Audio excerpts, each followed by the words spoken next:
Maharaj Bharat was 24 when he left his kingdom.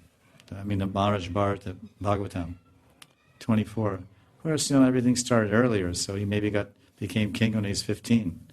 There are histories, kings become, your father dies, you're the king. Maybe some ministers helping you, but then you know. So then he maybe had many wives. He left it all. But still, then a baby deer, some deer, he got attached to deer, like a baby, like child. Vatsalyabhav. And again he took birth. But because all his punya sukriti and bhakti, then he got mukti, because he was different kinds of mukti. He was Kshatriya, and his mukti was he became Brahmin. Jad Bharat.